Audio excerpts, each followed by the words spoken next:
Katie, it's America Day. It is July 4th as we record this. How are you celebrating? Happy birthday. Happy birthday. Other than fleeing the fireworks, how are you celebrating? I was thinking I might call the police on my neighbors later. What do you think? That's an extremely American thing to do.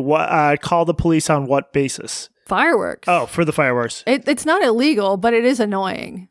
Yeah. What about you? You're in D.C. Are you going to the big heat wave celebration at the Capitol? Katie, in a life that can be characterized as bad decision after bad decision, choosing to come to Washington, D.C. this particular weekend. Yeah. Oh my God. Let me read one thing for you, okay? Sure. This was from some weather guy on Twitter. We're recording this Saturday, where it's just as hot today. But this weather guy said, DC will be hotter than 99% of the planet on Friday. Only parts of Africa's Sahara Desert, the Middle East, China's Gobi Desert, and a few spots in the desert Southwest will be hotter. How? Look, I know how boring this is. I just want people to feel my pain. 116 degree heat index, 109 in the shade. Jesus. Look, DC's always gross in July. I come down here. I have some friends down here. One of them has thrown a barbecue the last few years that has been fun. It's become sort of a tradition. If it was like merely 85 degrees, I would have gone down to that shit show state fair thing just out of morbid curiosity, but I'm not doing that in this weather. So all the videos I've seen suggest that it was not particularly well attended. Yeah, I imagine people were at the cooling stations. In the spirit of the moment, the 250th birthday of the country, if you were in Paris right now, you would not have air conditioning. True. I've been reading a lot about that. I have been giving some thought to the things that I like most about America as we celebrate the 250th anniversary of this country. And what do you have a list? I just like America in general. I like mass migration is my favorite thing. Yeah. I like the GDP. You like our GDP? Real in favor of that. I like our GDP. I like iced tea. And like the Europeans, I like ranch. I'm a big ranch fan. Ranch is great. I mean, I was the World Cup thing, which I know you're against because it's sports. It has been nice because, like, I think people can be dicks to one another, but there's been a lot of. I think we needed some sappy multicultural, intercultural exchange, and we've gotten that at a time when we needed it. We needed Egypt and Iran playing the Pride March or the Pride Match in Seattle. We needed that to bring us all together. Yeah, about how funny it was. Yes, that's true. But also, there's been some genuinely nice. I think, like, as I get older, the sort of sappy West Wing bullshit liberalism, that's where I belong. None of this fucking revolutionary shit. That's your T levels dropping. It's my T levels dropping, yeah. And I've still never seen the West Wing, and I'm not going to because who has the time? But But the World Cup has been a nice sort of anti-MAGA thing, but it'll be over soon. All right, what are we talking about today? Well, speaking of the tumultuous nature of American politics, we're going to talk about the DSA revolution occurring in my neck of the woods, or my normal neck of the woods. Before that, it got a lot of coverage. Our friend Helen Lewis wrote an excellent piece in The Atlantic, but there was a Supreme Court ruling on the transports thing, was there not? There was. So Helen had a line in her coverage that says, in recent years, LGBTQ advocates have portrayed any deviation from the statement that trans women are women who should be treated identically with biological females in all circumstances as inherently bigoted or even genocidal. I take it you don't disagree with that. I do not. No. Now, this was actually a fairly narrow ruling. At issue were whether a couple of states, Idaho and West Virginia, could pass laws explicitly saying that women's sports or girls' sports are for biological females. And some of the specifics in this case, they edged into the less obvious area, including what do you do about someone whose puberty is blocked and then goes on female hormones. That's obviously very different from something like Leah Thomas. I think we can agree. But at the end of the day, the court ruled 6-3 that, states have a right to say that this is a biological sex thing, that you have to play on the sports team that matches with your biological sex. Now, blue states can still do whatever they want on this issue. So it's not as though this was... Can you imagine how incredible that would have been for the GOP if there was a Supreme Court ruling saying that all states need to go self-ID? Just like instantly elevating this to a major election issue the next two elections? Yeah, absolutely. It might, best case scenario for the Dems, they would have, I know this wasn't even on the docket, but if they had somehow forced all states to segregate sports by sex, that would have been a gift to the Dems because the issue would have been decided for them. Yeah, it's just like, it's this thing where now, and the Times had a story on how, like, you know, a lot of the Democrats are slinking away. Yeah. Now, Helen had examples of people. Seth Moulton called it a deliberate act of cruelty, right, and part of a crusade to erase trans kids from public life and keep Americans divided, which, like, he has to because he got in trouble for acknowledging what almost everyone thinks on this issue, which is like self-ID is crazy in sports. And he's the Massachusetts congressman, is it? Yeah, and running in a Senate primary, House member from Massachusetts. I have to say, and it's difficult for us to talk about this because we're sort of part of the story, because you and I came together because we did this. We did it. First of all, it's our fault. Anything bad that happens is our fault. Second of all, we met each other because we were both writing about detransition at a time when this was, as hard as it is to imagine, a fraction as toxic as it is now, right, and polarized as it is now. What I want to say is that the efforts, the decisions I think that trans activists have made, I don't think have been good. Mm-hmm. And I think if you compare this to the gay rights campaign, which was such a straightforward argument, let people fucking get married, this doesn't affect you, versus genuinely trying to impose a different understanding of sex and gender identity on everyone. And there's been this quiet walking back a lot of Democrats, I was referencing a Times article, Democrats not really wanting to talk about this, setting aside folks like Seth Moulton. I just sort of think this was a disaster. There's also been an attempt to pretend that Title IX, which prohibits discrimination on the basis of sex in educational settings, that somehow in Title IX, that applies to gender identity, right, and also makes it you can't segregate sports on the basis of biological sex, which is it gets very quite ironic. I mean, Title IX was built in part to protect female sports. Yes, and that aspect of the argument, it's tricky because I think one of the two plaintiffs actually wasn't making that argument. The other was, I think, but in any case, guess how many of the 9 Supreme Court justices buy the idea that Title IX makes it so you can't discriminate on the basis of gender identity in sports settings? Out of 9, guess. I'm guessing zero. Or maybe 1, potentially 1. 0. Ketanji Brown Jackson in her dissent she's like, I basically agree, but I think you're reading sex to it, whatever. Right. 9-0. This cornerstone of a lot of Democratic efforts to institute self-ID, that Title IX sort of demands we do it. And there's complicated political reasons why they went that route. Like, since the Obama administration, Lior Sapir is good on this.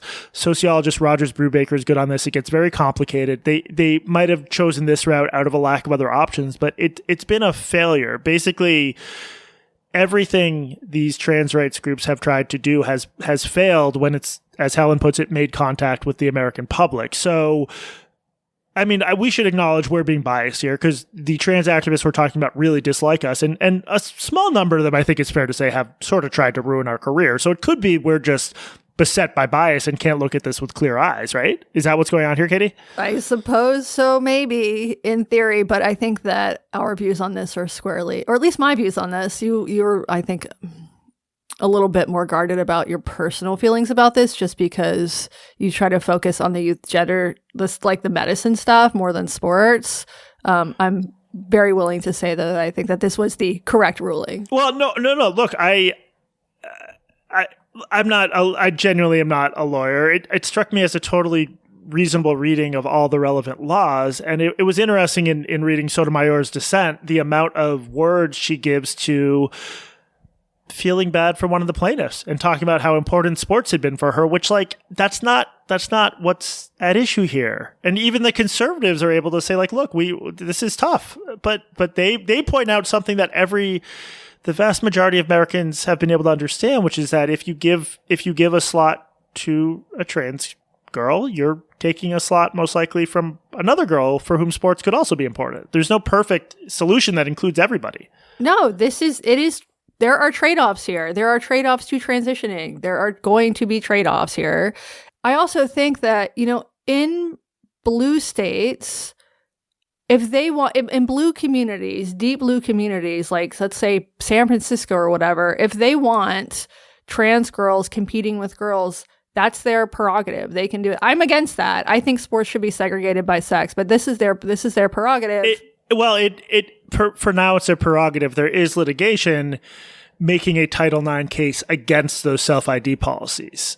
So we will eventually might have more decisions on that. For now, it is their prerogative. You're saying you're okay with it being their prerogative. I am. I mean, I still think that it's the wrong decision. Like, I still think no matter what, that sports should be segregated by sex. And like, so this actually does have a little bit of an impact on me directly because Washington State has an initiative that will be on the ballot about this very thing. So this is something that I will be voting on in November. And in this case, I will admit I'm actually a bit torn on this specific. Well, tell us exactly what the ballot initiative says. So the ballot initiative, when I first heard about this, like the liberal reading of the ballot initiative that I kept hearing in the liberal media was that this was going to force genital checks on all girls. And I was like, that's an impossibility. That's an impossibility. And then I started reading, and then I read the ballot initiative itself. And I think this initiative is written way too broadly. So in most states that have passed these ballot initiatives, something like a birth certificate will suffice. And in edge cases, there will be a secondary inspection. But the ballot initiative in Washington State does require everyone who's participating in female sports, not a birth certificate isn't enough. There's like 3 avenues to prove your birth sex. One of which is anatomy. So it's a genetic test. The possibilities are a genetic test, a testosterone check. And the genetic test is just a cheek swab, But it is just a cheek swab. But the thing is, every girl will have to do this. Every female in sports will have to do this. And it's really... Oh, that seems like very heavy-handed. Who's going to pay for it? The parents have to pay for it. You're forcing every girl to get a genetic test? Well, no. A genetic test, a testosterone test, or a medical exam, which you have to get a physical to participate in school sports anyway. But, boys have to like drop their shorts and cough when you get your physical, right? Yeah. Well, yeah. Like you have to show your balls. Girls don't have to do that. When I was a kid and when I would get a physical, a doctor wasn't looking at my vagina. Sorry, I'm genuine. I didn't. This is maybe because I've never talked to a woman. That's like they don't give a quick check under the hood if you're female and you get a physical. In Washington State, no, there's no breast exam or genital exam. Huh. Now, your medical records should have your birth sex, whether or not you're trans or cis or whatever. Like that should be in your medical records. I would be really surprised if it wasn't in everybody's medical records, especially a child's medical records. So maybe this is really no big deal. And what you're hearing is on the left, advocates against this initiative are saying that this is going to potentially going to require genital checks. On the right, the people who wrote this initiative, they're saying, no, this is not going to require genital checks. But when you read the text of the initiative itself, it's actually a bit unclear. So let me just read you the relevant section here. It says that sex is determined based on a, quote, required routine sports physical examination, a health examination and consent form or other statement signed by the student's personal health care provider that verifies the student's biological sex, relying only on one or more of the following: the student's reproductive anatomy, genetic makeup, or normal endogenously produced testosterone levels. So every person who wants to play women's sports or girls' sports, including girls, just biological females, are going to have to have this form signed. And if the doctor just looks at the medical records and says, yes, this is a female, that's one thing. But I do think this leaves open the door for that line, the student's reproductive anatomy. And if they're not currently doing vagina checks on girls and they start having to do vagina checks on every female in order to play sports, like, I think that's bad. And there are just much narrower ways they could have written this bill. That seems like a blunder, especially in a liberal state. Yeah. So I really thought when I first started reading about this, and like I would hear on NPR, like this could open up the potential for all girls to have genital checks. I was like, no, there's a cheek swab. Well, because that's often a line you hear that I think is almost always false. Totally. Yeah. And to be clear, like that is still an option, but who's going to pay for that? I assume that, a cheek swab, a genetic test, or a testosterone test is going to cost more than just a doctor like taking a peek underneath the hood. Or if it was just like, honestly, if it was just like a doctor looking at medical records and saying, yes, this person is a female, like no big deal there before they sign off on the form.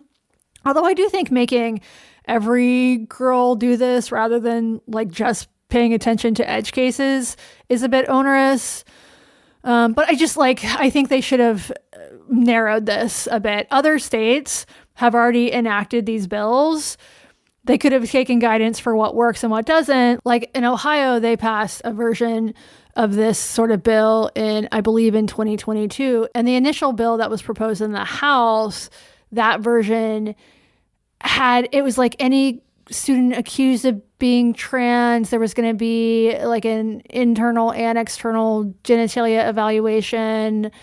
And then there was huge backlash about that. So they revised it. And so now I believe they have, like, according to their Save Women's Sports Act, they have the requirement is for a birth certificate. A referendum on titty inspection. Yeah, right. That was not a good name for it.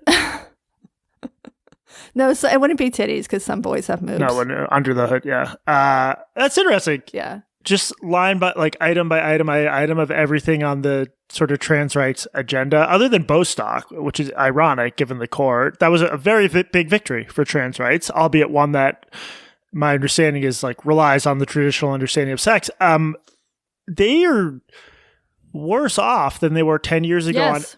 It's like everything they touch sort of turns to crap. Yes. And I understand that it's comforting to hallucinate the idea that this is because of the Atlantic or because of the New York Times being transphobic, but that's the main problem with that is it's deranged. Like, I'm trying to be polite here, but that's deranged because I don't know. There's like, I try to avoid the term gaslighting, but you have this situation where like 10 years ago, Chase Strangio is informing a solid slate that there's no such thing as a female body, which everybody knows is bullshit. And then it goes from there to, I can't believe the Atlantic made these bad things happen. It's like, maybe you just aren't good at activism. Right. I don't know. Right. Well, I mean, we talked about this on our episodes about Marsha P. Johnson, this tension within gay rights, what used to be called the gay rights liberation movement, this long, long tension between assimilation and revolution. And the assimilators have done a pretty good job of making their case and winning battles. Yeah. And the revolutionaries have not. Yeah. Well, and I think about like, California pretty quietly passing a law that self-ID in prisons, which I think is pretty horrible and led to at least one, I think, in progress rape accusation case. I would just, I would like, if you're Chase Strangio, or we could name some other people, I'm not trying to start more shit, like they should just, it'd be much more honest for them to just get up and say like, look, I think, well, they wouldn't say biologically male. They say assigned male at birth, which, by the way, is the language like all the liberal justices use. They just completely defer to activists on. It was just interesting. The conservative justices say like biologically male, but be more honest. And maybe Chase has done this. If so, I apologize to Chase. Chase should just get up and say, yes, I think someone who comes out as trans in a prison in California, as the law says, no matter how much they've transitioned or how little, if they say they're female, they have to be housed with women. But what seems to happen is people call for these policies and then they get them and then there's consequences and then they back into the hedges, they back away, which just doesn't seem like honest or effective politics. All right. Anything else on this, Katie? How do you deal with this in your book? I mean, every time there's a update to the law, how do you handle this? Do you have to rewrite a chapter? It's going to be tricky. I mean, Skermeti, I think, is the biggest one for youth gender medicine. So that's like already on the books. This probably won't get into the book because the book's about youth gender medicine, but it's a very fast moving landscape, especially with like clinics shutting down and stuff. And, I've should just emphasize, like I've talked to parents of kids who have identified as trans for a very long time and were getting treatment, and then their clinics shut down. And that's really not it's not a solution at all. That's not a good outcome either. So this is it's a mess. But I think some of the mess was self-inflicted by really bad decisions on the part of activists. Should we just get housekeeping out of the way and then go all DSA the rest of the time? Sure. Let's do it. You do it. We are a podcast. If you have questions, comments, feedback, you can reach us at blockedandreportedpodcast@gmail.com. What else, Jesse? The best way to support the show, really the only way to support the show right now, is to become a premium subscriber, a primo, for just $7 a month, or I think 20% less if you join for a year. It's insane. You're making money. You're making money. You get 3.5 roughly extra episodes of this podcast every month. You also get access to our live chats, our fantastic community, which as of this count I think we're back down to one asshole. I think one of the assholes self-selected out. So it's a really positive place. We have a robust comment section. We have a chat in the Substack app, and it's a good place to hang out and talk to your friends about the podcast or about really whatever else you feel like it. We are very hands off when it comes to moderation. What else, Jesse? Is that it? Don't buy the merch. In fact, I get mad when we have to be hands-on because it's such a nice... It's pretty rare, though. It's rare, but it's such a nice group. And then, occasionally... But, that speaks to what a nice group it is. The other thing you get is occasionally there's primo-only meetups. I don't know when the next one will be, but, everywhere from... Where haven't I done a meetup, Katie? London, Amsterdam, Berlin... Portland, Cleveland, Seattle. I've not done Cleveland. I'm not going to. Sorry, Cleveland. I'm not going to. I feel bad, but I'm not. Really? Are it's you supposed to be lovely? Is that true? Sure. Seems like a very easy thing to say. What's funny is I got mad at you because when I said I was going to El Paso, you called it a shithole. I said that when you drive on, I think it's I-10, and you can see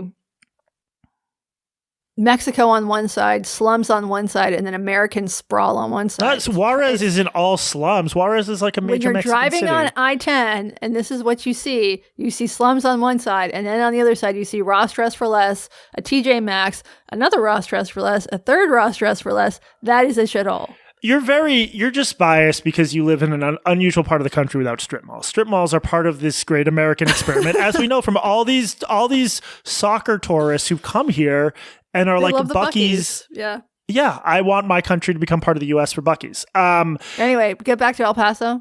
I just really I liked El Paso a lot. I thought it was beautiful and a fun place. But I didn't try to do a meetup there. But in the future, if you want to join for these occasional meetups I do, become a primo. It also makes it easier to get into these sort of independently organized meetup groups that meet in my absence, as horrible as that must be to not have me there. All right. Should we talk about DSA? I would prefer to talk about Taylor Swift's wedding, but if you insist. Actually, give me your quick take on Taylor Swift's wedding. I've been abnormally invested in this, and it's weird. I haven't had FOMO since I was 25 years old. I normally have the opposite of FOMO, which is fear of being included. Of being invited. Yes. Phobia? I do not want to be included. I'm almost, would you say I'm a shut-in? Well, you've got your... I leave my house. Yeah, you go to meet other dog owners on the beach or whatever. And you used to have the sex offender... Oh, no, sorry. I'm confused different things. You had an old man to bathe. He wasn't a sex offender. He was a racist. But sometimes you help out sex offenders, yeah. I do leave my house on a regular basis, but I don't like to go to events for the most part. And yet, I've been feeling grief that I wasn't invited to Taylor Swift's wedding. And it's not like I want to go and sit at Lena Dunham's table and see what everybody's wearing. I would be being a bathroom attendant would be fine. I don't need to be a part of the conversation. I just want to be there to see it. If they streamed it on YouTube, that would have been fine. But I'm feeling kind of sad about it that I wasn't invited. Now, why would you have been? She listens to the podcast. Taylor does? Have you heard that she doesn't listen to the podcast? I think Travis is much more likely to listen than we do. Although I did see that you retweeted his tweet from 2011 yesterday. What was it? What was the exact? Oh, can you read that? Can you read it? It was so good. Okay, so this was DSA this can was wait. April 14th, 2011. Travis Kelce. I just gave a squirrel that is SQUIRLE spelled in a way no one else in history has spelled squirrel. A piece of bread and it straight smashed all of it. Exclamation point, exclamation point. I had no idea they ate bread like that.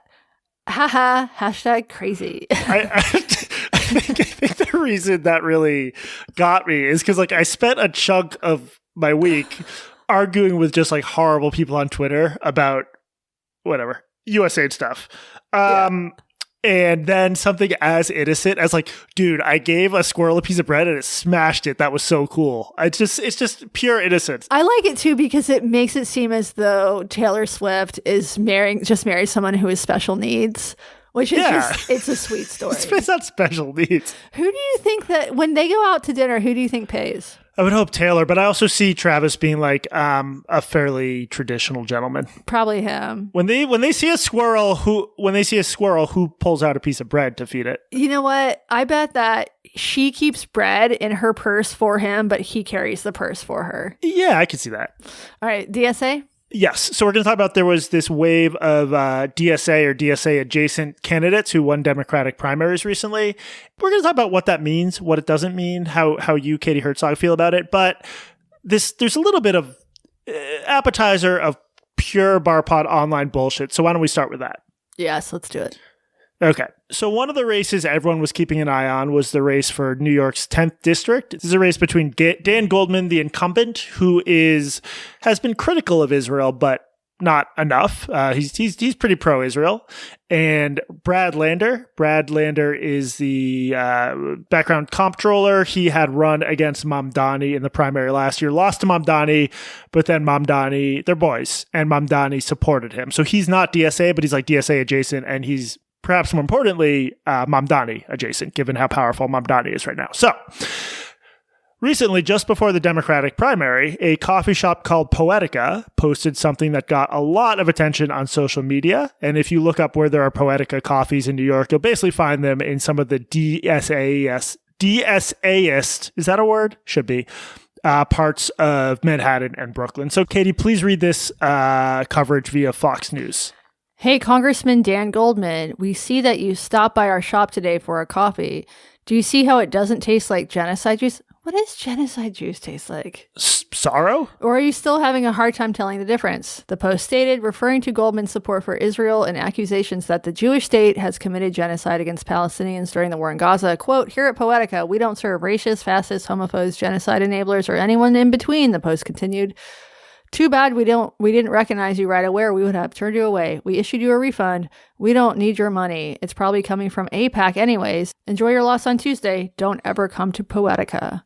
Ouch. Ouch, indeed. So this was accompanied by what is, frankly, a sort of creepy surveillance camera image of Goldman. He's just on his phone in the shop. That led to this exchange in the comments. I'll be the Jew, you be the Muslim. We'll get to him in a minute. I'm sorry to see this post. The barista could not have been nicer to my 7-year-old daughter and me, allowing her to use the bathroom even though we had not purchased anything. I made sure to buy a coffee in return for her kindness. I hope you at least make sure she gets the tip she deserved. And then Poetica Coffee responds, we have some of the nicest, most amazing people working with us. It was actually her idea to refund the tips while I suggested we refund everything. Dan, I have you here. You mentioned your 7-year-old, and I want to mention my 6-year-old son. Because of your stance and the way you constantly dehumanize people like me and subsequently my son, we, as Brooklynites and your constituents, will be voting for someone who actually cares for us. We need a representative who will make our neighborhood safe for your daughter and my son alike. Okay, so this is a little confusing to me because... What are you confused by? Well, it seemed like he's saying that... Is he Palestinian? He's Uzbek. Okay, so he's Muslim. Presumably, yeah. Let me actually double check if that's... I assumed he was, but I didn't check. Uzbek owner. But what confuses you about it? What would Goldman's stance on Israel have to do with making their neighborhood in Brooklyn safe or not? How does that translate? That's a... Katie, it's been more than 6 years on this podcast. Does he live in Brooklyn, Gaza? I would just say, I don't want to deny anyone their lived experience. I don't think the neighborhoods in question, with which I am very familiar, are unsafe places for openly Muslim presenting people. I'll just say that. I don't think that's true. I mean, I don't believe that it is Muslims who have experienced a massive spike in hate crimes in the Brooklyn area, is it? No. So yeah, look, this caused a massive blow up, and this is going to be important. But I feel like obviously this guy is trying to get attention by posting this to Instagram, right? Like, why? He's virtue signaling. Yeah, of course. Soon Goldman went on TV to say this, in part to Lauren Coates on CNN. I'm reading this from the CNN's write-up. I had such a nice interaction with the barista in the coffee shop, Goldman said, echoing a comment he left on Poetica's Instagram page. She was wearing a hijab. I didn't know her, but she couldn't have been nicer and allowed my daughter to go to use the bathroom. But I honestly was so grateful for her kindness that I felt like I should buy a coffee, and so I did, and I gave her a large tip. He later continued, it's a reflection, I think, of a sad state of affairs that without knowing me, we could have had such a nice interaction. He also pointed out that the interaction with the woman, this nice human moment between the Jew and the Muslim, was diametrically opposed to the larger Instagram post. Okay, so a couple questions. One, did the woman not know who he was at first? Or was the owner like later reviewing the coffee shop material and was like, hey, Jew? So what the owner, there was no, hey, Jew. Why is it like a Southern accent? Muslim, I don't like your top around here. The owner of Poetica is named Parviz Muhammad Kulov. He's an Uzbek immigrant. He opened up the first Poetica in 2020 during the pandemic, and he's obviously been really successful. And yeah, if you look at a map of Poetica locations, it's basically in some of the sort of wealthiest DSA-est parts of New York City. And what he later said is that the barista wanted to give the tip back to him, and that sparked his decision to post to Instagram. I don't think We'll get to these details. I don't think it's been good that he sort of put this on her, because he's made it seem like it was sort of her decision to engage in this, which I don't think there's any evidence for that. But look, once this story blows up, the same thing happens to this Parviz guy that happens to basically anyone who goes viral saying or doing something super controversial. Milkshake duck. Basically a milkshake duck. There's a huge spotlight on him, and naturally, because this always happens, journalists who are more sympathetic to Goldman's position than Landers, journalists who are sort of more pro-Israel, they start looking into his background, and Katie, it's not great. There's some milkshakes and some ducks.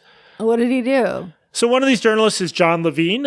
He did a piece in the Free Beacon pointing out that Parviz is a far-left Graham Plattner supporter, which no surprises there, but he also wrote this. Katie, please read. And while he has expanded to 8 locations since then, that's the Poetica owner, he's done so as he skipped out on paying the Empire State hundreds of thousands of dollars in tax revenue.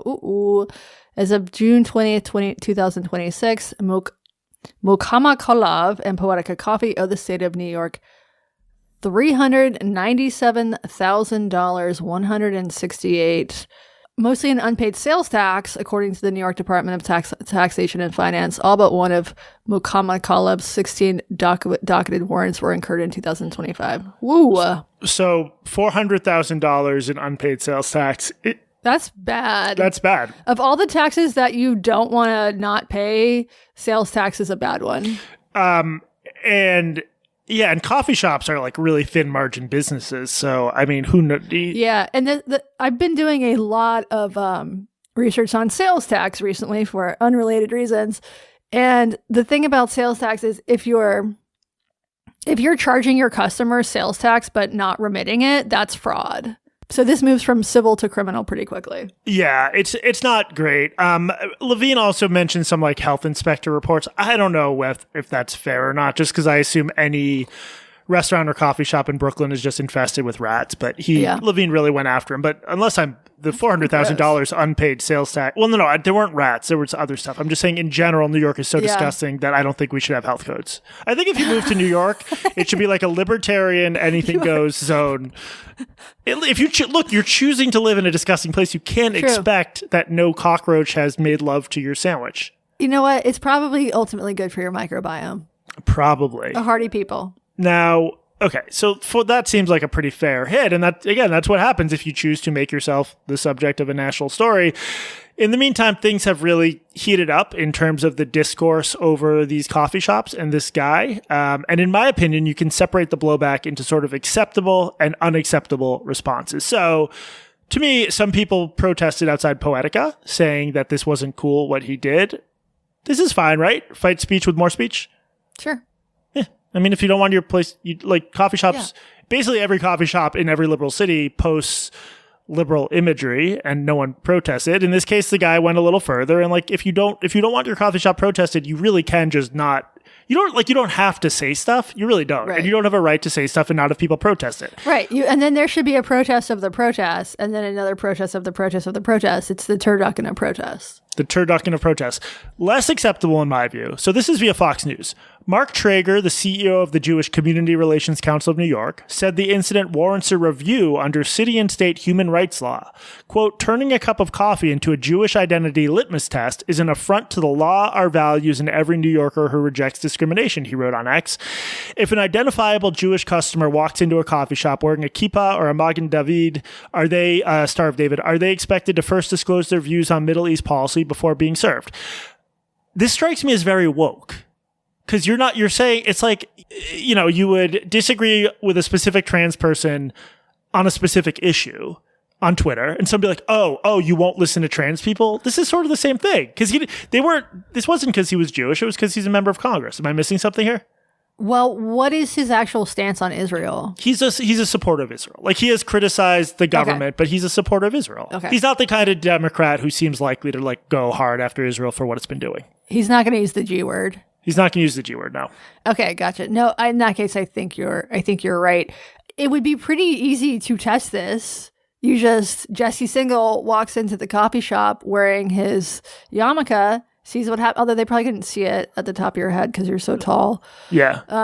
Although in places like Seattle does have a law in the books that you can't discriminate against ideology as well. I assume Brooklyn does not have this. It seems to be pretty French, which is sort of funny. There's like a city law? Yeah, here's the law. It is illegal to discriminate against, harass, or deny equal treatment to anyone in employment, housing, or public accommodations based on their beliefs, political beliefs, or ideology. That's interesting. It's very expansive. Yeah. And my understanding is that law, that local regulation or whatever, could itself be considered unconstitutional, because if you have a private business, I think you're allowed to say, I mean, we're going to get into this, but I don't think that this is enforced, because walk through Capitol Hill and you will see many, many signs that say things like no racism, no homophobia, no fascism. Yeah, you see those signs everywhere. They're not welcome here. Yeah.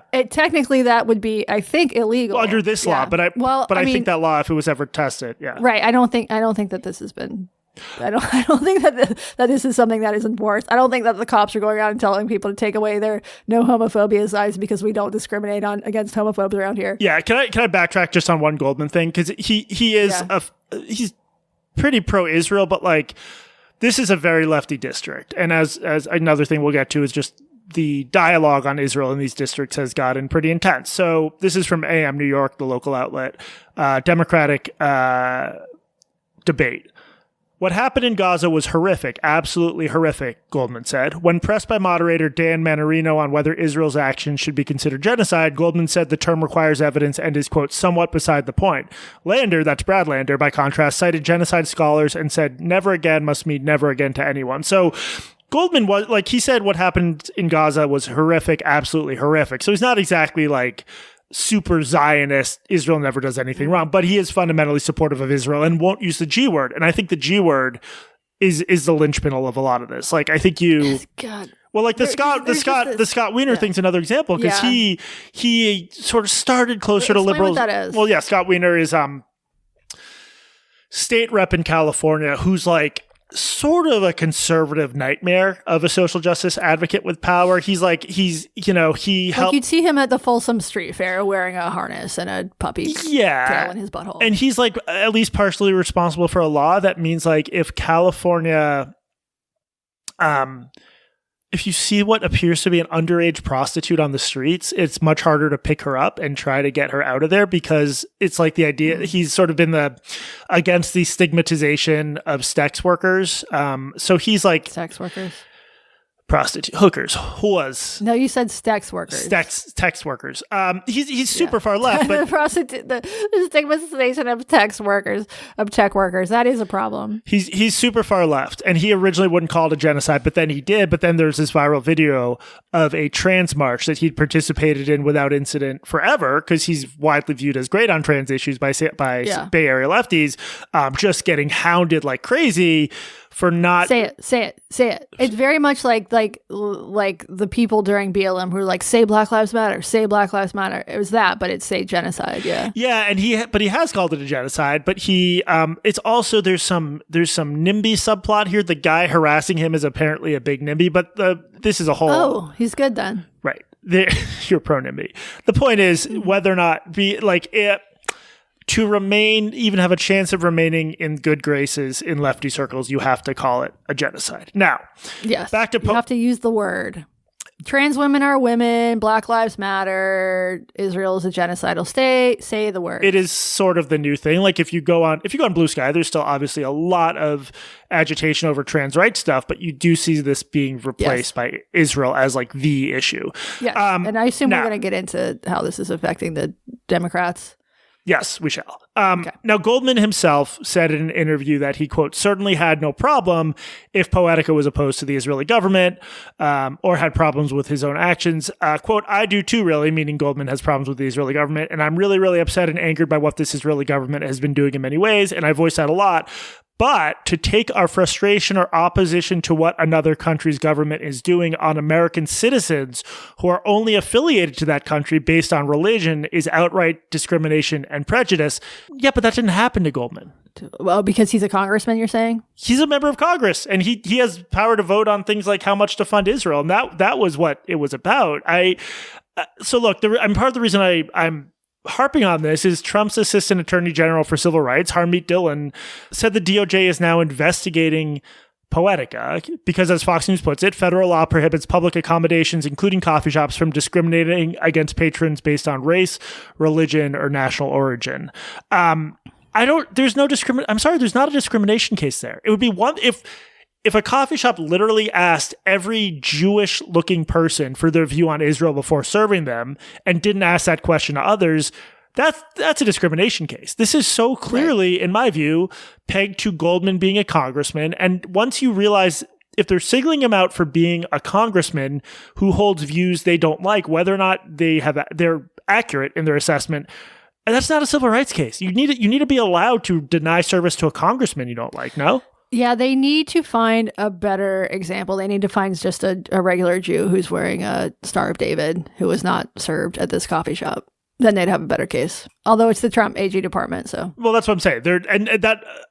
Another issue here is we now know that like which alleged civil rights infractions will be investigated by the DOJ. Now, it just depends entirely on who's in the White House. Like, there's no shared understanding of which ones, like even they're investigating cases of sort of alleged anti-white bias, which would not have happened under Biden. Biden maybe would, like, it sucks that has gotten so politicized. And what has Goldman, has he said anything about this DOJ investigation? I assume that he does not want to appear to be connected in any way with the Trump administration. He said he's against it. Okay. What about his daughter? Has she commented? 7-year-old who went to the bathroom. She just wants to pee. I just want to pee, she said.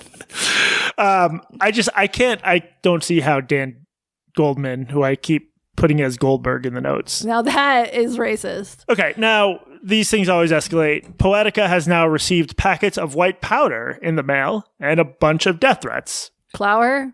Hopefully flour. I've heard they have stale pastries, so maybe people are just saying make your own pastries. Parviz Muhammad Kulav reinstated his Instagram account, or Poetica Coffees, to clarify that everyone's welcome at his coffee shop. Just read this top bit of it, please, Katie. A message from Parviz. If we simply had a public disagreement about the policies he supports, that would be fine. But conflating criticism of those policies with anti-Semitism did something else. It used the influence of a sitting member of Congress to smear a local immigrant-owned small business, possibly for election eve media exposure. The resulting attention spurred death threats and horrific harassment. Strangers from around the world posted fraudulent reviews of my business, and the U.S. Department of Justice opened a civil rights investigation, citing my post and those fake reviews as evidence. Most recently, we received envelopes in the mail filled with white powder, along with death threats that are now under NYPD investigation. You know what's strange about this? This is like on a...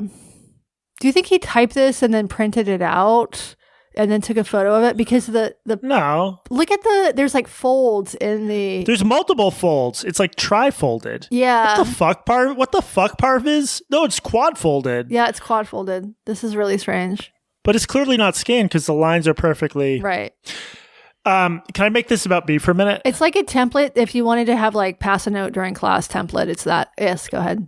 Do you remember the, what's her name? Jesus Christ. Emily Vanderwerf, Emily St. James at Vox? Yes, the movie critic who tried to get Matt Iglesias fired, right, for signing the Harper's letter. She didn't try to get Matt Iglesias fired, but after Iglesias signed the Harper's letter, she said that made her feel less safe at work, which does seem to be trying to get the attention of her employer to do something. I don't think she was trying to get him fired, but everyone made fun of her for that because it was an insane thing to say. She then posted that it was me tweeting about it at a time when everyone was tweeting at her about it.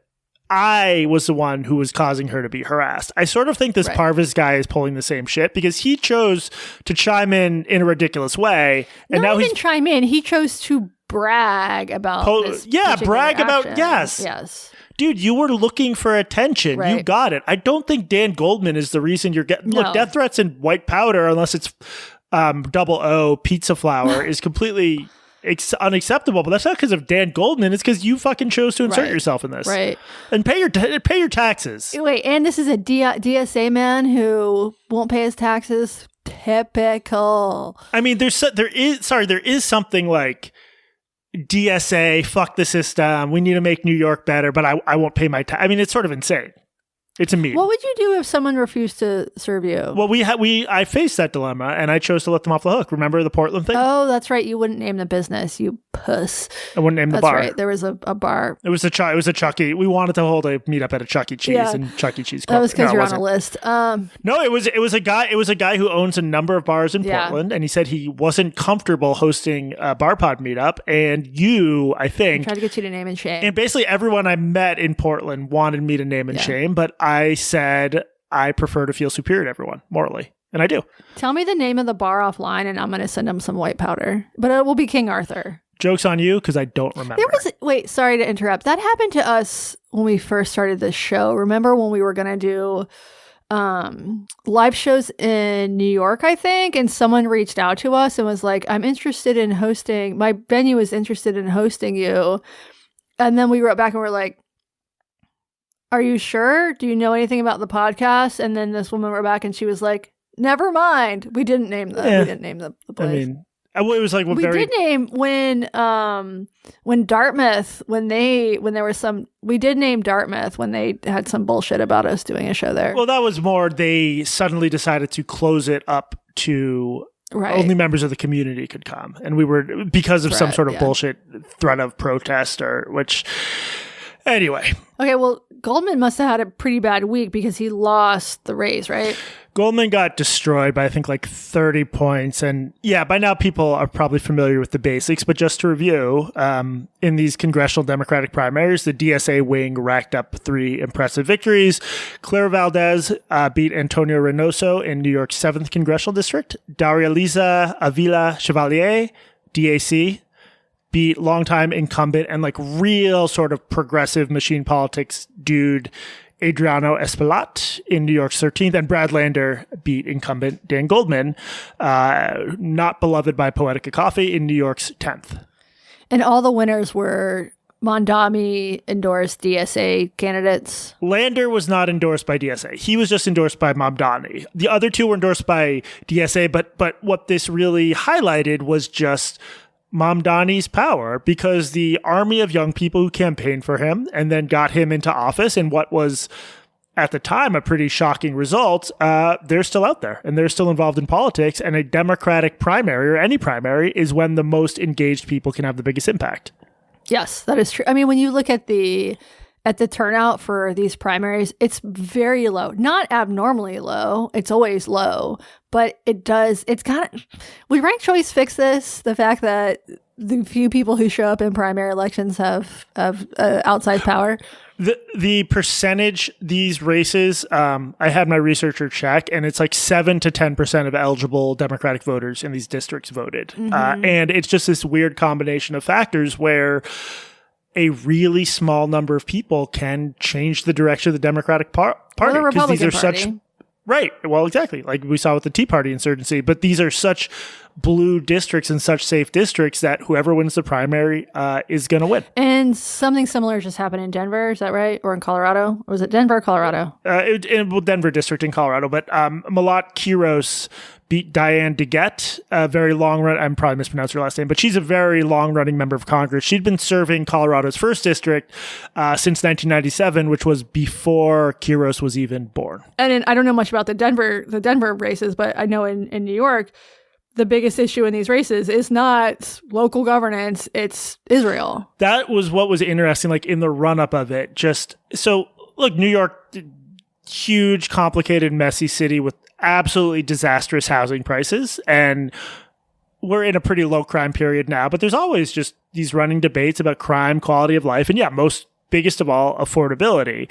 So this is a race for U.S. Congress. It's not ridiculous that Israel might come up because they might have to vote on Israel. Their views on Israel matter. But I did find it unusual how these races were like sort of gentrified or colonized by this Israel issue, which is most important. The people, if you pick at random one of the people in the U.S.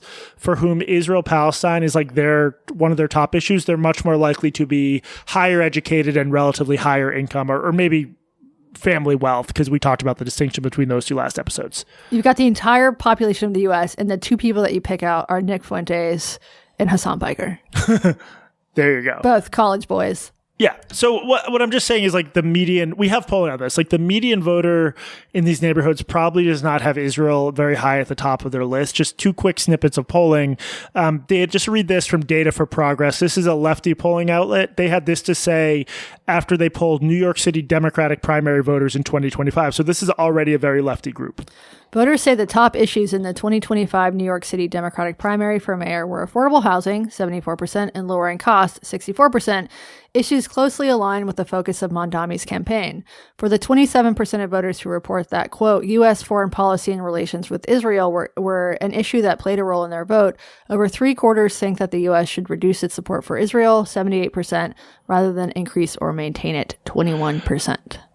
So let's just unpack this. For the 2025 New York Democratic primary voters, just 27% said that foreign policy and relations with Israel played any role in their vote. So you take this already very lefty group, not a top issue. There's also the spring 2026 Yale Youth Poll, which is a big national poll of younger voters. So younger voters are already further to the left. Katie, just please read this.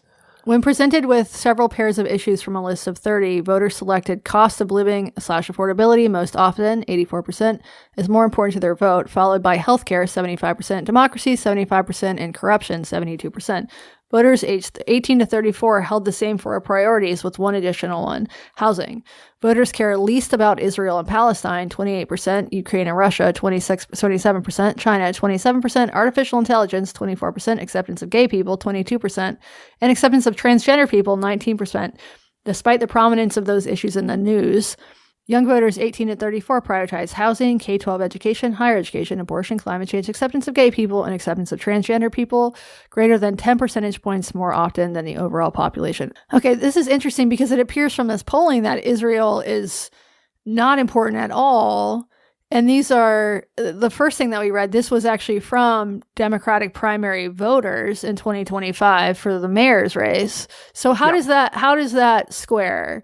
The voters in those races are saying we don't care about Israel, but Israel did become a major issue in the 2026 primaries.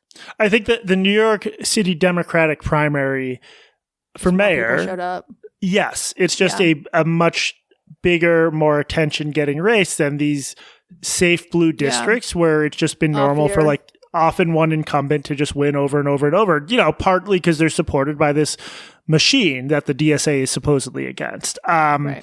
So you just wouldn't think based on the numbers, Israel would play such a major role in the Democratic primary, but it was sort of just anecdotally, it dominated the conversation. And again, Claire Valdez, my researcher pulled these numbers. Claire Valdez won with 38,000 votes out of 456,000 active voters, or about 8% of them. Chevalier won with 33,000 votes out of 449,000, or about 7%. Okay, so a tiny, tiny passionate minority of voters in the district are choosing who will actually represent the district. Did you vote, Jesse? You didn't, did you? No, I feel torn on this because I don't know if I should be. Well, why don't you vote? I don't know. It's okay. So basically, I feel weirder about, like, as I've gotten older, and I think there's more of a difference between being a journalist and being like any kind of advocate. I just feel weirder about being a registered Dem. But I mean, by that measure, you shouldn't vote in races. Period. And I know, like Andy Mills doesn't vote. I don't think, like when Ari Shapiro was at NPR, I don't think he voted. This is a reasonable stance to take, but it does seem like if you're willing to vote in the, like it's a yes or no thing. If you vote in the national races, which you do, then why not vote in local races? Yeah, I think I'm a little incoherent about it. It feels weird somehow. Yeah. Well, I mean, especially because your vote really does not matter in the national races, whereas in these local races, obviously. Right, because I haven't been, I don't, oh, sorry, go ahead. I just mean that you're like, you live in Brooklyn, they're going to go for the Democrat no matter who, whereas so few people show up in these local primaries.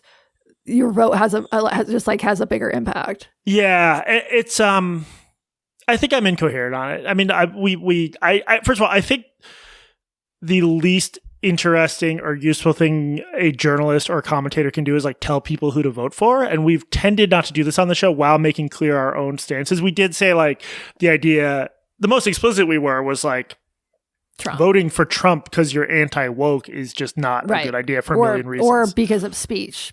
Yeah. Oh my God. Particularly. Yeah. And I think we share most liberal people's disgust with, I don't know. Like I can't pretend to be neutral on Trump. That just seems different from like being more actively involved in telling people who to vote for. But like a lot of journalists think about this differently. Like Matt Iglesias, who follows state and local politics much more closely than I do, which is another problem. I'm just sometimes ignorant of this stuff. Iglesias like is not as shy about it. So I don't think there's a right answer. I feel like a little bit of a bad citizen for not being more involved. Yeah. I mean, it also depends on your job, your specific job.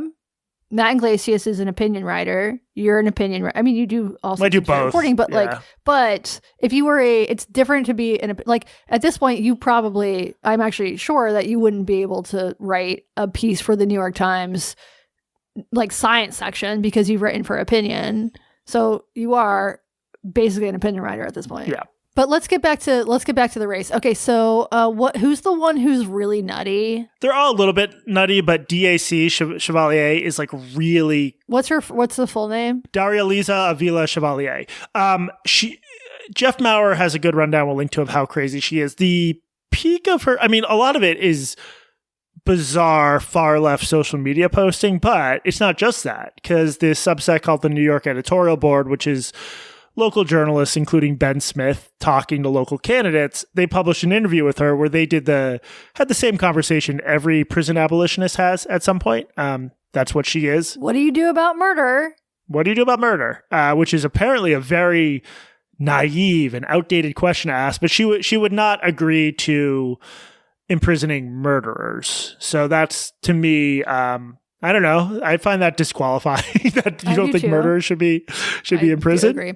What are we going to do? Was it work camp? Did she want to do work camp? Because I could get down with that. But if she's talking about just like everybody do an accountability circle, not down with that. These are folks who really speak, they're often from academia and they speak the language of sort of far left academic thought. And they are not really generally big on America. Like they think America is really a force for oppression and they want to fight against that. So I mean, do you think that my interpretation is basically this is the same story we've been telling on this podcast for years, which is that within the broad Democratic coalition, there are these really important divides having to do often they're really just class-based and education-based. And the available evidence, you don't want to overstate it. It's not like there's no black or poor socialists, but the people most excited about revolutionary rhetoric and about the DSA movement and about Mamdani tend to be a bit wealthier, and they tend to be the transplants and the gentrifiers, versus, I include myself among those, versus people who have sort of lived in New York for generations. Don't you think that general diagnosis of like all the stuff going on the left, like basically applies here? Yeah, it's the Calla Wall story. Is she from your suburb? She seems like she'd be from your suburb. She's from the same milieu. Yeah. So yeah, this educated, privileged, truly privileged people who have downwardly mobile, who seemingly have this very romanticized view. Hassan Piker is a perfect example. This very romantic view of communism. And then you have people who have actually fled communist countries like Florida. Or fled, if you will. What did I say? You said fleed. Oh, fled communist countries like Venezuelans or socialists, Venezuelans or Cuban immigrants who come here and end up voting for Republicans because they are so, like, I have a friend whose family fled. They were Vietnamese refugees. They are MAGA, and they are MAGA purely because they are anti-communist. And, this is why I'm in favor of legal mass migration to the U.S., because I think we need these immigrants to come and be a moderating force. I think we need these capitalists to come in here and moderate these fucking college-educated, largely white, but not entirely white, posers who think that, communism is going to get them all like free fucking tickets to Knicks games. There was a little brouhaha or a little spat between James Carville and Ta-Nehisi Coates, and the lefty drop site news posted an interview with Ta-Nehisi Coates in which he said, "Future Congresswoman Chevalier represents actual voters, a district filled with black and brown people." And what James Carville is saying is a, quote, statement on how he feels about black and brown people and the fact that they are useful to him when they vote the way that he agrees with. When they don't kick them out of the party, they don't deserve representation. Now, this gets to like the complicated, what do you do about Chevalier now that she's won the primary? You let her stand for the election. That's how primaries work. I don't really think it's real. You're not going to kick her out. I mean, is there any mechanism for that? You can't. You could run like a third party candidate if they agreed. I'm just trying to get inside of my head, not really knowing the district, but only they'd have to agree to caucus with the Democrats. Otherwise, you're not getting a Democrat. Right. And then what does that do? Does that then open the way to like the Republican having a chance? But the point is, this idea that this represents the views of black and brown voters, like all the data I've seen suggests that no, what predicts voting for this DSA candidates is being whiter and being more education, being higher income. And some of the heat maps that have been published on these districts show that pretty clearly. I'm actually surprised. So I just looked her up, and I'm surprised that she actually was, this is her Wikipedia page. She was born and raised in Florida to working class Dominican immigrant parents. Her father is a truck driver and her mother a caseworker. She has also lived in the Dominican Republic and Venezuela. So that plays sort of against type. My assumption would be, and I'm basing this partly on the fact that she went to Columbia, that she would have been a rich kid.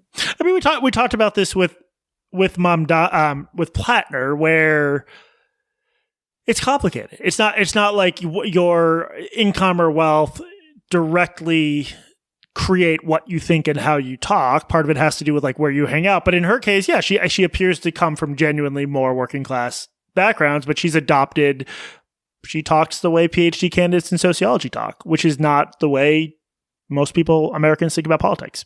Can we get to some of her crazy tweets? Okay, yeah, read these from ABC 3340 News. Okay, so in August 2020, she said, Israel doesn't exist. Mm-hmm. That seems wrong. Fact check, please. In September 2021, she posted, "A world without borders, just like a world without prisons or police, is possible, necessary, and the only moral way forward." How does that work? Like, who is there one universal government in a world without borders? I don't know what to tell you, Katie. During that month, she also reposted messages that said, yes, literally abolish the border and all deportation is wrong. She also posted... Oh, yeah. That was another one that got attention. All deportation is wrong for any reason. She's in favor of nationalizing utilities, hospitals, and pharmaceutical companies, suspending rent and mortgage payments, dissolving private health insurance companies, and, quote, seizing all properties from landlords. Seize the means of production, she wrote in a 2019 post. During Black Lives Matter, she posted, fuck you, we're going to defund and abolish. You don't get to water down our movements. She's also in favor of, quote, ending policing full stop, period. No more police at all, ever. She said, this one, all pigs everywhere are haram. Are she talking about cops there or pigs? No, she's talking about cops, but she converted to Islam. She called Joe Biden a rapist and a war criminal. It's the Taylor Lorenz line. Did she or Valdez say fuck Kamala Harris? Oh, I don't know. And like, I don't like that. I'm not going to lose sleep over someone saying fuck Kamala Harris. But again, it has to do with like how these people are going to fit into the Democratic establishment. She also called COVID-19 a European plague, which that also fact check on that one. It's a Chinese plague. The Giner virus. Yeah. She said that Black and Arab men fetishize ugly colonizer women. And she is against interracial relationships. She tweeted, no whites though. Whites is YTS. So, yeah, I think this is someone who's not qualified to be a member of U.S. Congress. I think it's really unfortunate that that's where this sort of... Yeah. Okay, wait, sorry to interrupt you. So she said that she regrets her tweets, but she did it in this, like, it was like half a decade ago. Like a full half decade when I was like 27. Right. And again, we don't need to speculate because she was just asked by Ben Smith and other journalists about the prison abolition thing, and she doesn't think murderers should be in prison. So, what all this shows more than anything is that Mamdani has real juice, and there was good reporting from the Times about how the Mamdani campaign, like for young people who are in New York, which is this big city and pretty alienating, and some of them had come of age during COVID, this was their chance to get involved in like a really exciting political movement. And Mamdani is an incredibly charismatic leader. And so when he says, go vote for this person, he now has like a small army of, like we're saying, mostly downwardly mobile gentrifier types. And I just think that's the most accurate way to describe who they are. I'm a gentrifier type, but they can affect the outcome of a primary. And in the process, they are going to give a lot of ammunition to Republicans. So I don't really know where this leaves things. I just think this is not a model that you can replicate outside of deep blue districts. Absolutely. And during the height of wokeness, I think we rightfully had this sense that identity politics were bad for Dems, that progressives were leaning into these really unpopular messaging, divisive messaging that ultimately did, I think, lead to this backlash, this sort of resurgence of white identity politics, which seemed very predictable to me at the time, and I think has proven correct. But I thought, what would be a more universal and probably popular message would be leaning into class. Class is raceless, right? And I think that the far left is doing that. It's proving to be a more successful messaging. Wait, how are they leaning into class? Making issues of affordability, number one, right? I mean, there's the Israel stuff, but like Mamdani, he won because partly he won because Cuomo was a terrible candidate. He won like a really weird race, and he sort of chilled on the Israel stuff during the heat of the campaign because there's a lot of Jewish voters in New York. These new folks running in very different circumstances, I would argue the bread and butter affordability stuff, they would talk about it, but I just think Israel actually dwarfed that, which is why I'm questioning. But they're not talking about, no, absolutely. Israel has become the new social justice movement, but they're not talking about like Black Lives Matter. They're not talking about trans as much, right? They'll throw in some like black and brown people, but no, the language has shifted, and it's like much more important from their point of view to talk about the genocide and ending U.S. support for Israel. Seizing properties from landlords. I mean, things like rent control have proven to be pretty popular in New York. I don't fucking see why, at least among the people who show up and vote in primaries. Same thing in Seattle. Katie Wilson, who won the race for mayor, she's a DSA endorsed candidate. Her messaging was way more about affordability than it was about race in the like 2020 era woke issues. I mean, she is woke, but she really leaned into issues of affordability. And it's been interesting to see her try to govern because she's being sort of held prisoner by the far left, by the DSA, who are in direct odds with YIMBYism, with the urbanist, because what actually does things like build housing and lower prices is giving incentives to developers. Yeah. But the DSA types are so anti-developer that they just like, even if it would lower the cost of housing, like you cannot have that. You cannot throw a bone to developers. They have, their views are, it's tricky, but it's also like, if you want, the Democratic Party has a massive issue with just being heinously unpopular. There's no youthful excitement in mainstream Democratic politics. And if you want to get young people involved, I mean, you could be a generational Obama type figure who's just pretty classic, normally liberal, but was just like very. But this was but Obama. Maybe that wouldn't happen with those today. same politics. Would Obama be popular now among young people? I don't think so. Maybe not. But what I'm getting at is like, I'm glad. I like the argument, which is like sort of the spearhead, tip of the spear for like abundance liberalism, Kelsey Piper, Jerusalem Demsis, YIMBY, abundant stuff. There's some energy there, but I think it's dwarfed by the excitement because like telling young people there could be part of a socialist revolution is always going to get exciting. them going more. Yeah. And it's also like, sexier. it's sexier. And these are, look,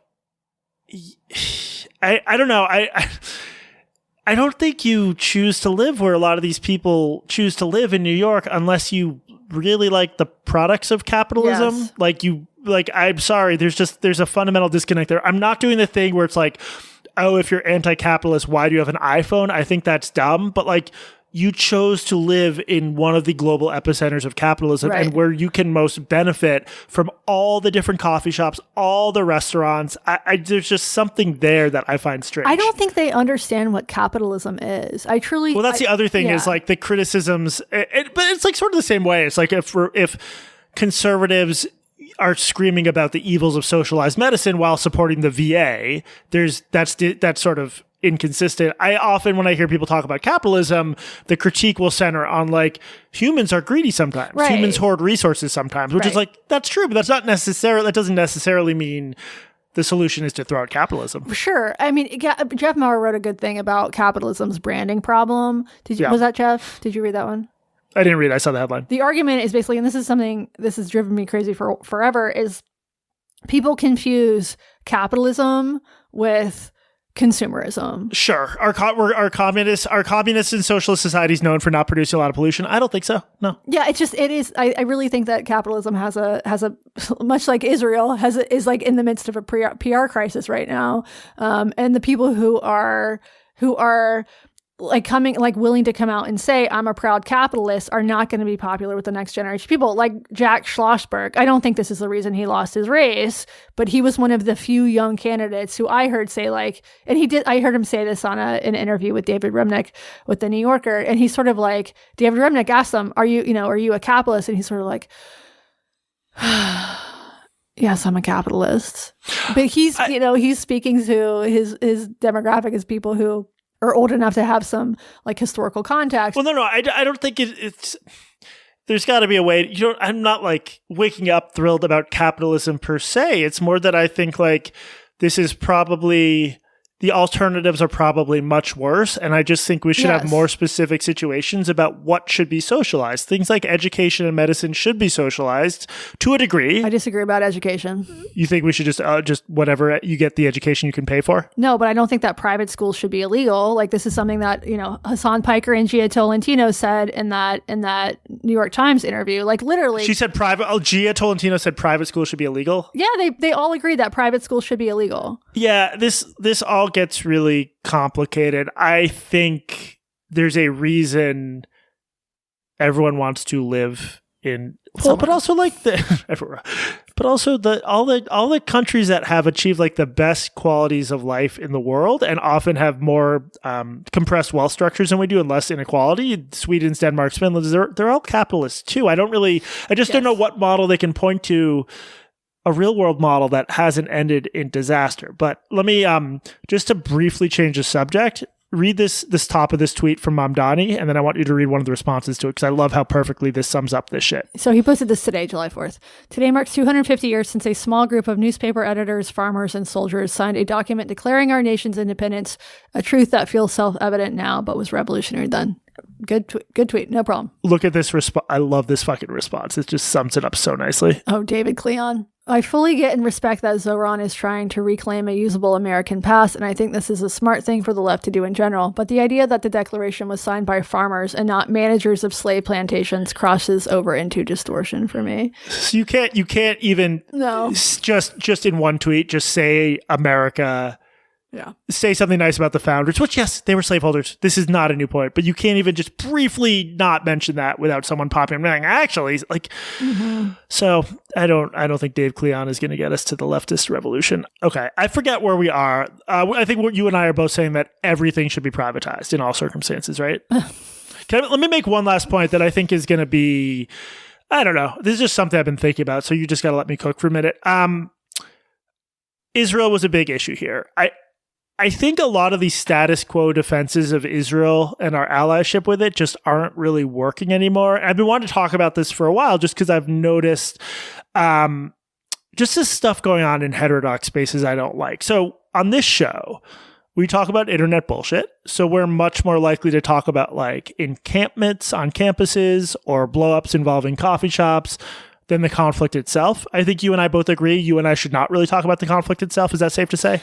I try not to talk about things that I don't really understand. Yes. It's just a difficult issue to talk about because people are so mad about it. But the other thing is, like, I do think American pro-Palestinian activism is tailor-made to draw negative attention to itself, just because it shares a lot of the pathologies of privileged online slacktivism in general. It's like, it's much more interested in finding enemies and shunning them than in building any sort of alliances or coalitions. It's adopted language that I find very creepy, just the way the term Zionist or Zio is thrown around. And I understand why people have a negative reaction to these activists, especially because like the shit immediately after October 7th, they couldn't just say it's bad Israelis were killed. I mean, you remember how creepy that was? 1,200 dead people, bodies not counted. They couldn't lift a finger just to say that's bad, which I found disgusting. And that stuck with a lot of liberal Jews who are sympathetic toward Palestinians. But I don't think those activists are the reason support for Israel has cratered in the U.S. I think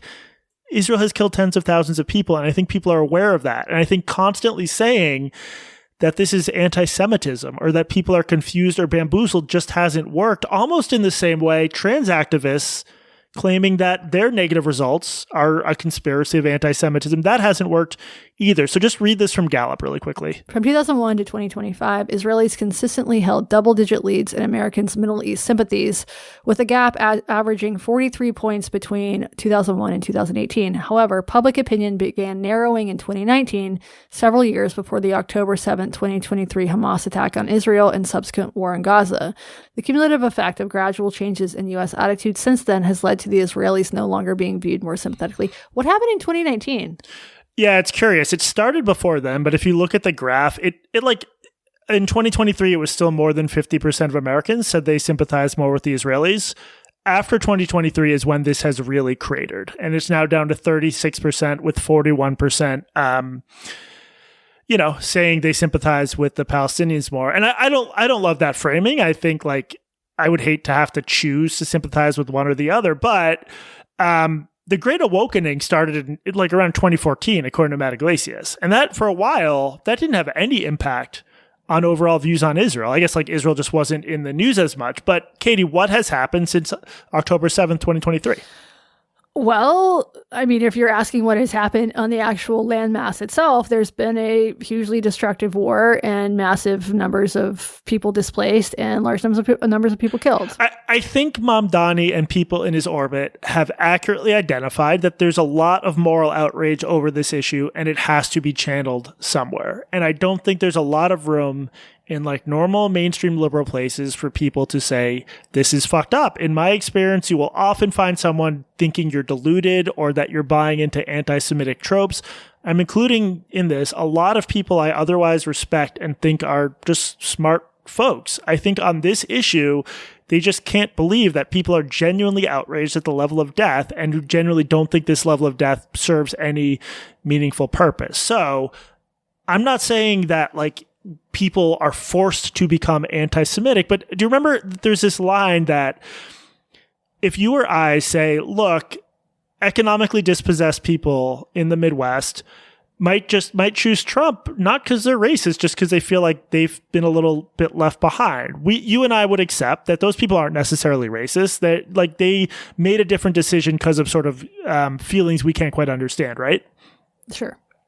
I can understand a young idealistic person not really seeing other places responding to their own feelings about what's in their social media feed. And whatever you think about like the G word or distortions, or there's been plenty of bad reporting on Israel and inaccurate reporting on Israel.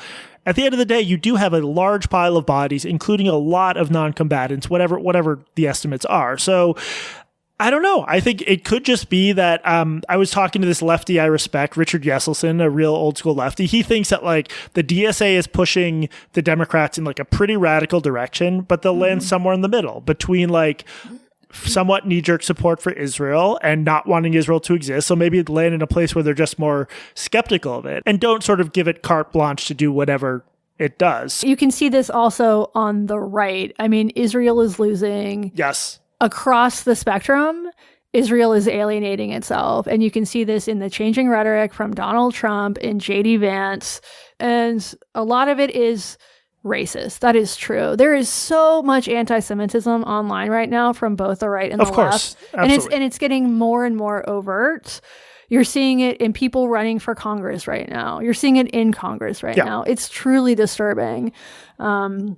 I don't know how they fix that, but whatever they're doing right now is absolutely not working, and they have alienated at this point even their most ardent supporter in the White House because this war in Iran is so unpopular.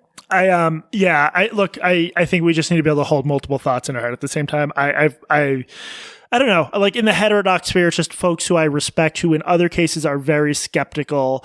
I just don't think you should accept the claims of this government at face value. And I think that does tie into the DSA thing where like you're creating a vacuum that more radical figures can step in to fill. So I don't know. I just wanted to say that. Hopefully that won't get canceled by the Zionist controlled media. Well, I heard today on NPR that Tucker Carlson and Marjorie Taylor Greene are building their own party.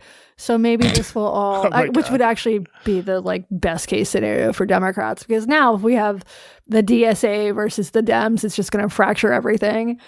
So hopefully the Republicans will get their own marginal party in there as well. What's interesting is like, maybe it's just because he's charismatic and charming. I don't get the sense Zoran Mamdani like actually, I think he likes New York and therefore likes America. I think some of these people, if you take them at their word and setting aside their desire to live in like the cool hotspots, they just seem to have such contempt for America. And I just don't know how that fits into the fact that the Democrats need to be able to appeal more to non-college voters who generally don't hate America. And as we've said a million times before, you know who hates America the least are immigrants and like recent immigrants. Yeah, as evidenced by the fact that they're tormenting you with fireworks. You get 2 generations removed and the kids are Hassan Piker fans who are all vaping and trying to be influencers. Anything else, Katie? No.